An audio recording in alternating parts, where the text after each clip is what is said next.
नमस्कार. तर आज मी छान अशी मसाल्याची गिलक्याची भाजी बनवते आहे. त्यासाठी मी इथे गिलके घेतले आहेत. गिलके हे पूर्ण असे कवळे घेतलेले आहेत.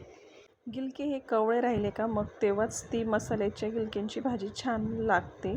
म्हणजेच आपण भरली गिलके जी म्हणतो ते. तर मी अशा प्रकारे त्या गिलके कापून घेते.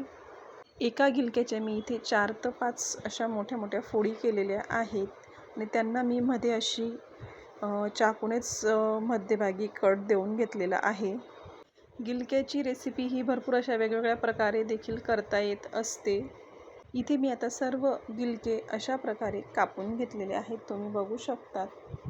आता मी त्याच्या मसाल्याची तयारी करून घेते. यात मी शेंगदाणे, लसूण, जिरं, हिंग आणि मीठ टाकून हा मसाला मी आता वाटून घेते. इथे आता आपला मसाला वाटून तयार आहे.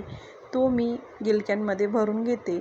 जसं आपण वांगे भरतो त्या पद्धतीने किंवा आपण कारले भरतो त्या पद्धतीने हा मसाला गिलक्यांमध्ये भरून घ्यायचा आहे.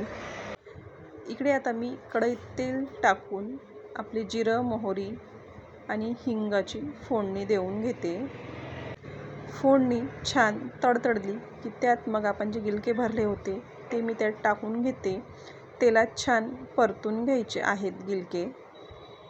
अर्धवट असे गिलके तेलातच शिजवून घ्यायचे आहेत. वरून मी आता एक प्लेट झाकून देते. 10 मिनटं प्लेट झाकून तुम्ही ते बघू शकता. तर आपले गिलके अर्धवट असे शिजवून झालेले आहेत. मग त्यानंतर जो उरलेला मसाला होता तो देखील मी आता या गिलक्यांमध्ये टाकून घेते. मसाला टाकून व्यवस्थित मिक्स करून घ्यायचं आहे.